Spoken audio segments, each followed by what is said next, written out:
Hey guys, what's up? Y'all are having a good night. It's pretty late where I'm at. It's closing in on 10:30 at night. So I just saw the news about Israel attacking Iran.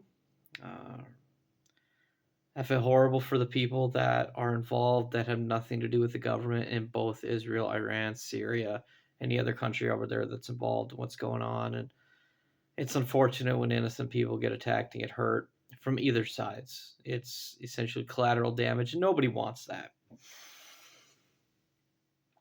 That being said, sometimes you got to stand up for yourself, man.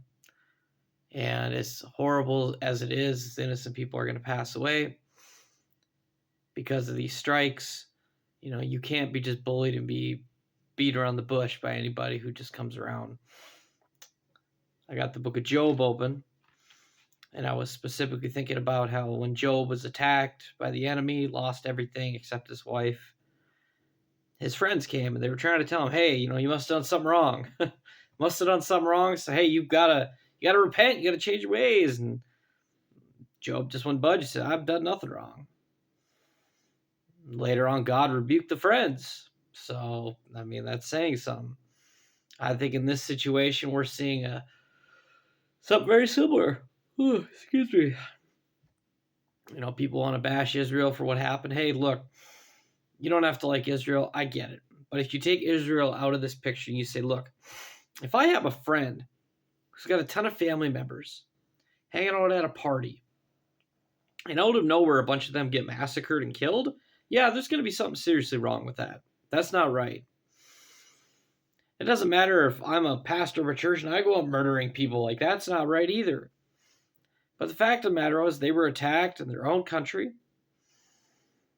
They went after the attackers, who I consider are extreme cowards, to hide behind people, underneath hospitals. You're essentially forcing the people in Gaza to become collateral damage. That's what you are doing as the enemy.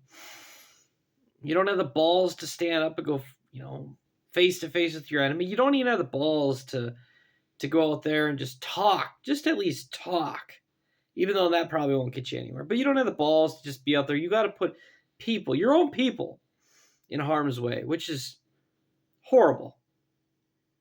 Absolutely horrible. To think that you think you're tough, that you hide behind children, and then you kidnap children. Like, what are you doing?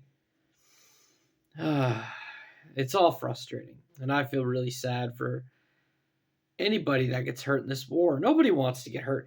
I certainly don't want to go to war. If God calls me to go, I'll go, but I don't want to go. My fight is with the spiritual entities around here. It's not with people. I've often heard people say the best way to get revenge on your enemy is to hope that God gets a hold of their heart and changes them to be a follower, like the Apostle Paul was. Horrible human being who God got a hold of his life and changed him. A lot of us have done horrible things in our life, in our backgrounds, and God said, hey, I get that. Made a horrible decision. You made several horrible decisions. I can really use you, so I'm going to use you. The fact of the matter is, if you look at Hebrews chapter 11, every one of those individuals in there who are God's Hall of Fame, like the best of the best in the Bible, they all had terrible flaws. They all made horrible decisions at one point in their life. And everybody looked at them and said, you can't be used by God. There's no way. And God said, oh, watch this. I'm going to use them. And they're the best of the best. So it's like, hey, if you're going to look at individuals who have a horrible track record before they met God, and also God changed their life, who am I to judge? I mean, in reality, if we want to look at this, Jesus was condemned to die on a cross. Well, in modern day terms, only felons are condemned to die. So if we want to look at it in a modern day sense, Jesus was a felon, according to back then. And if we were to put that same situation in today's terms, you don't kill people, at least legally, that have got misdemeanors. It's just the felons. I feel horrible. Again, for the people over there. That's horrible. Nobody should be involved in a war. It's just sad all around, man. It really is sad.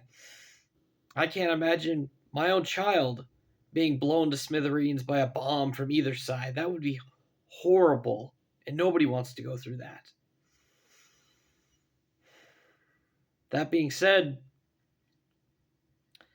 You do have to stand up for yourself. The only way that this is right is if Jesus comes back and said, I'm going to solve all this and I'm just going to fix everything. And maybe he's close to coming back. I don't know. Sometimes I really wished he would. I honestly feel like the Apostle Paul when he said, look, I long to go be with my Lord. And I'm going to paraphrase here. I don't want to be here anymore. I'm doing things and I don't know why I'm doing them. And I feel horrible for the things I do that I should not do. I long to go be with Jesus because that's where my eternity is. That's where my heart is. That's where I want to be. But I'm stuck here. And as long as I'm here, I will do God's work. Even though I don't want to be here. I pray for the people in Israel. I pray for the people in Syria. I pray for the people in Iran. I am so sorry for the civilians caught in the middle of this. I am so sorry that you have to deal with this. I don't like to see anybody's life ended. I don't care if they're my enemy. I don't care if they're my friend. I feel so bad for innocent people. It's horrible to know that people are going to be collateral damage in this war, and some already have been. I often think about when Jesus was here on earth and he had the children around him and he said, hey, look, if any of you harm a child, and I imagine he was talking about very young children, like toddler age. He said it would be better if you had a millstone put around your neck, thrown it on the bottom of the sea, and I'm going to paraphrase here again, never came up because that's going to be better for you than what I'm going to do to you in the final judgment.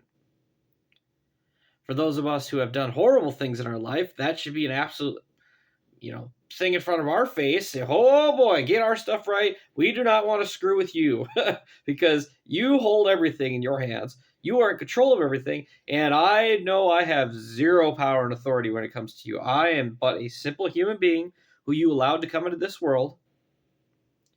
And I shouldn't have done whatever I did. It's unfortunate. The people that are going to be harmed in this. I have a very small YouTube channel. I'm not ignorant of that. I just want to say, if anybody sees this video, please pray for the people as of right now in Iran, Syria, and Israel. Nobody wants to be involved in this. Nobody wants to be hurt, at least the civilians. Nobody wants to be killed. Nobody wants to see their children die, their parents die, their grandparents die, their grandchildren die. Nobody wants to see that. I certainly don't. I believe Jesus has called us to a world of peace, but at times you need to be a warrior to stand up to evil because evil isn't going to stop itself. Evil just says, hey, they have boundaries over there. Let's just blow through them and just do whatever we want. Let's just take over. That's where the warriors have to step up and say, you know what? No, I'm going to defend my territory no matter what. I get why Israel is striking Iran. I get why they're striking Syria. I get it. You have been attacked, and now they're attacking you again, and it's time for you to step up to the plate and to take charge of this situation. I get it. I'm not condemning them for the attacks, the retaliation. I'm not condemning them for why they did it.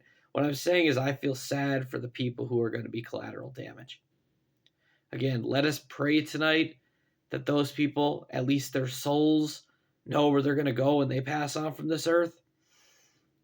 Because, man, we never know when Jesus is going to come back and take us.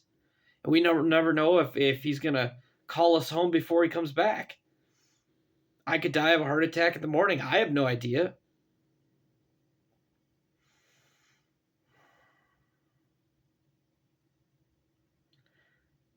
What I can say is this. For those of us who are not actually in either of those three countries right now, pray for your family. Pray that they're safe. Tell them you love them. If you have disputes, set them aside and say, look, I understand we have a conflict here, but you know what? This conflict is not worth us potentially having major issues down the road. I love you so much. I care for you so much. I want to be with you all the time. And I hope you know where you're going when God decides to bring us home either through him coming back or one of us passes away from any situation. I hope that you know where you're going. I've often envisioned that, when it's my time to go, whenever that be, if he were to come up to me and he were to, allow me to go through, let's say, cancer or something, I hope I don't, but let's hypothetically say I do. I would find out I had a diagnosis and I would have time to spend with my family. I've often envisioned that he would allow me to tell them, look, the number one thing that you have to do after I'm gone, the number one thing, it has to be number one in your life, is to get to heaven above everything else. Your job, your friends, spouses, whatever. Get to heaven above everything else, because if you don't, none of this is worth it. I pray for the people who are going to be caught in this, and I'm so sorry for what is going to happen to your loved ones. I'm so sorry. As somebody who's an American, I know a lot of people in the world they don't like Americans. I've always been a firm believer since I've been a follower of Christ that he comes above everything else. He comes above my allegiance to whatever I have, my country, my family, it doesn't matter. I tell my wife all the time, hey, look, there's only one person that overrules you, and he's in control of everything. Nobody else, including her, is number one in my life. Nobody. Not a job, not a friend, not my spouse. Nobody. And I think she kind of respects me for that because she sees I have boundaries and limitations on our relationship and that God does come first. Jesus above everybody else. Because at the end of the day, when I pass on, I have to face him and I have to give an account for everything I've done. All my stupid decisions, all my horrible decisions, all my really good decisions, all of that is just garbage in his eyes. The only thing that gets me in is believing, hey, he came, he saved me from myself, and I accepted that gift. That's the only thing that gets me in. Praise be to God that I have an opportunity, because without him, I'm screwed, and so are you. So, bless you guys. Take care tonight. Please, again, pray for the people in those countries. Pray that their hearts will be turned to God. Pray that their hearts will be open to Jesus and to the gospel, and that we can finally have peace for as long as we can. There's no growth without pain. There's no peace without going through trials and tribulations. You don't ever get that. God bless you guys. You have yourselves a good night.